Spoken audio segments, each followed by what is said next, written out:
Imagine you live in a country the size of New Jersey or Wales, and on your border there are 50,000 armed militants with 150,000 rockets ready to destroy you. What do?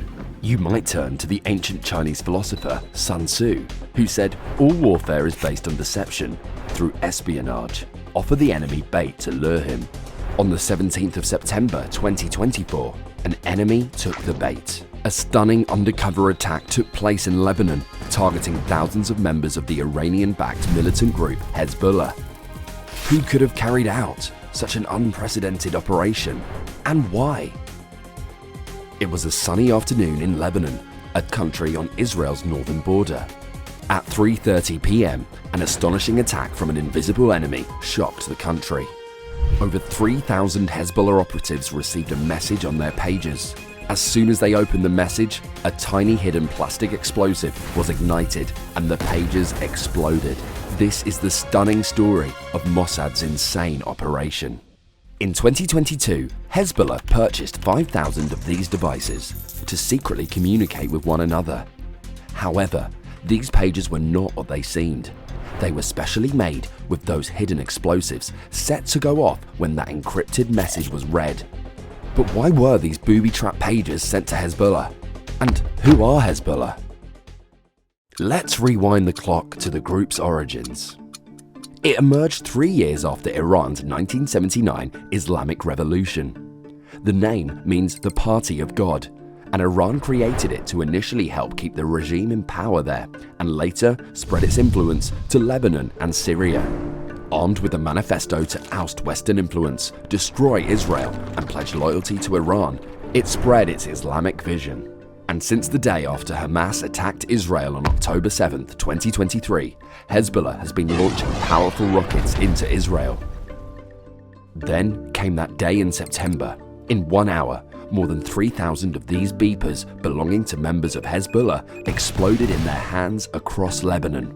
According to the Lebanese Minister of Health, there were 12 dead and 2,323 injured. 2 children were killed. Of the injured, many lost an eye or an arm or both. The following day, another wave of blasts swept the country, this time from exploding Hezbollah walkie-talkies. The official figure rose by 27 dead and 608 injured. The attack shocked and debilitated Hezbollah and severely damaged their covert communications network. It also caused terror and panic throughout the country. Who could have infiltrated this organization, booby-trapped the pages, and carried out a highly secretive and successful mission on such a large scale? Meet Israel's Mossad, one of the world's most acclaimed secret services. Mossad has a history of shadowy operations, daring missions, and a reputation of being highly effective globally whilst trying to keep civilian deaths to a minimum. The first motto of Mossad came from Proverbs in the Bible. By way of deception, you shall wage war. Similarly, the British MI6 motto is Semper Occultus, always secret. From its early days, Mossad has played a crucial role in Israel's security, specializing in counter-terrorism, intelligence gathering, and covert operations worldwide. Mossad's audacious missions have painted it as a daring agency willing to do whatever it takes to protect Israel. Who dares wins, as the British Special Forces say. 3 days before the attack, very few in the Israeli leadership even knew about the booby-trap pages. Why did they set the pages off? Perhaps Hezbollah was close to discovering the ruse, and so it was a now or never situation. Perhaps Israel was retaliating against Hezbollah's daily firing of rockets across the border into North Israel. This has made approximately 80,000 Israeli citizens move south, away from the exploding missiles. After the pager attack, the Israeli army moved in, forcing 1 million Lebanese citizens to move north.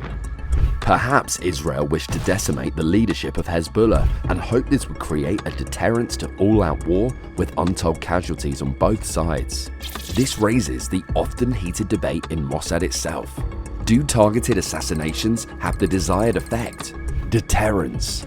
But if one does nothing, terrorists will continue to kill your people, and in any conflict or war, it's almost unheard of for no civilians to be harmed. Mossad have cancelled over 50% of their operations within minutes of launch due to the fear of civilian casualties. This shows a moral concern which is highly rare in warfare.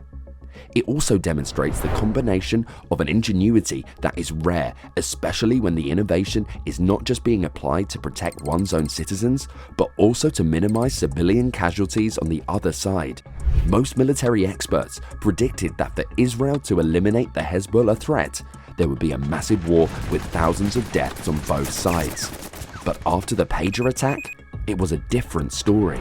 Can targeted assassinations even turn the wheels of history? In World War II, what if Churchill had been assassinated?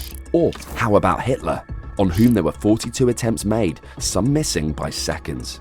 History can also turn with intelligence gathering failures, like the US failure to foresee the Pearl Harbor and 9/11 attacks. Either way, the attack on Hezbollah collapsed its communications and morale. Mossad's roots trace back to the turbulent years following World War II and the re-establishment of a homeland for the Jewish people. The fledgling state faced hostility from 5 surrounding nations.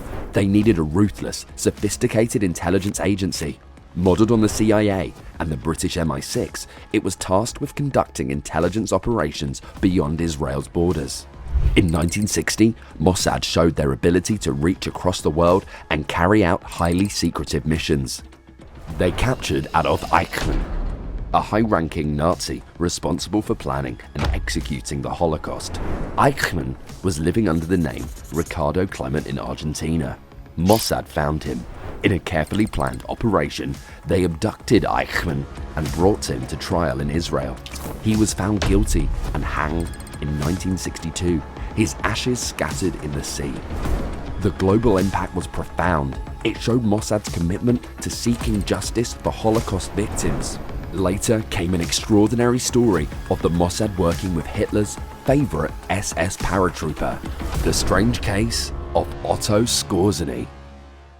In 1963, Mossad discovered that Egypt was using ex-Nazi scientists to develop ballistic missiles capable of carrying the atomic bomb to exterminate Israel. But they had a problem: how to infiltrate the German scientists and eliminate them in the hope of stopping Egypt from getting the bomb. The scientists were well guarded by ex-Nazis and Egyptians. Mossad decided they needed a Trojan horse to gain the Germans' trust. Otto Skorzeny was approached. He was living the high life in Spain, but Jews working with Nazis? Many Mossad agents, survivors of the Holocaust themselves, objected vehemently, but the bigger picture prevailed: stop Egypt getting the bomb. Mossad agents lured his wife and got to speak to Skorzeny. In 1943, the story goes, he had been part of Hitler's plot to assassinate Churchill, Stalin, and Roosevelt at the Tehran Conference. But he was also an adventurer and opportunist. He agreed to help. He gained the trust of the German scientists in Egypt, observed their daily routine, and ascertained their home addresses. Mossad were then able to secretly kill 6 scientists and the rest fled. Egypt then abandoned its plans to build a bomb. Another of its most celebrated missions was the 1976 Operation Entebbe. An Air France plane carrying many Israelis and Jews was hijacked by Palestinian terrorists and German members of the Baader-Meinhof group. They forced the pilot to fly to Entebbe Airport, Uganda. Passengers who were not Jewish were set free. The French pilot and crew insisted on staying with the Jews. Mossad orchestrated a rescue mission. In a daring raid, they flew to the airport, landed in the middle of the night, and drove out of the plane in a sleek black limousine like the one the president of Uganda used. This deceived the hijackers. Within minutes, Israeli commandos killed them and freed the hostages. The operation demonstrated Mossad's ruthless determination to protect Israeli citizens anywhere. In 1978, Mossad killed Wadi Haddad, the planner of the Entebbe hijack, by putting poison in his toothpaste. Day after day, he got more ill and slowly died. His trusted aide was a Mossad double agent called Sadness. He had planted the poison in the toothpaste. But a terrible failure had happened before. In 1973, Mossad and military intelligence completely missed the signs that Egypt and Syria were about to go to war with Israel. It was a massive intelligence disaster, and Israel was nearly overrun. Was the failure caused by classic hubris or poor intelligence? More recently, Iranian-backed groups like Hezbollah have been vulnerable to Mossad's use of sophisticated technology. In 2020, Israel assassinated Iran's top nuclear scientist using an AI-assisted robot controlled remotely via satellite. It set back Iran's nuclear ambitions some years. Truth is, Mossad can delay a country getting the bomb, but can they ultimately stop it happening? So the use of innovative technology to deceive and attack the enemy is nothing new. In fact, the idea for booby-trapping Hezbollah's communication devices arose as early as 2015. Sabotaging so many pages, attacking thousands of Hezbollah leaders at the same time required many moving parts. Did these include the cooperation of the manufacturers?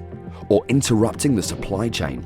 Gaining the trust of Hezbollah so they would never suspect that tiny explosives had been put inside each pager, and then create a remote-controlled mechanism to trigger the explosions. Reuters reported that 5,000 of the booby-trapped pages were imported by Hezbollah in 2022. The Taiwanese firm Gold Apollo said they were manufactured by BAC Consulting in the Hungarian capital of Budapest. Gold Apollo had authorized the use of its brand on the pages. BAC Consulting's chief executive has denied knowing anything. Hungary pointed the finger at Bulgaria, who then investigated a company called Norta Global. They pointed the finger at a Norwegian company, Rinsen Jose. But, like all secret services, details remain shrouded in mystery. But how did the actual operation work? A message in Arabic appeared on the pages. You received an encrypted message. The message needed both hands to open it. Once done, the hidden plastic explosives were ignited and the pages exploded. This looks like something out of the James Bond playbook, but it's the ancient method to attack an enemy from the inside. The most famous example? The Greeks and the Trojan horse. The Trojan horse is a mythical tale from Homer's ancient poem, The Odyssey. The Greeks besieged the fortress city of Troy for years, but had no success. So, Odysseus devised a cunning plan. Build a large wooden horse, hollow out the inside, and fill it with 30 Greek commandos. Pretending it to be a symbol of surrender and an offering to the god Athena, the Greeks left the horse outside the city walls of Troy and feigned retreat. The Trojans, believing they'd won, consulted the gods, who told them, bring the huge horse into Troy as a trophy. In the dark of the night, the Greek soldiers silently climbed out of the horse, opened the gates for their army, and Troy was destroyed. The pager attack wasn't the first time Mossad had undertaken a Trojan horse-style attack. In 2010, the Stuxnet cyber attack was attributed to the US and Israelis. Stuxnet was a sophisticated computer worm designed to sabotage Iran's nuclear program. The worm was covertly introduced into Iran's nuclear computer systems. It caused centrifuges used for uranium enrichment to malfunction, setting back the nuclear program significantly.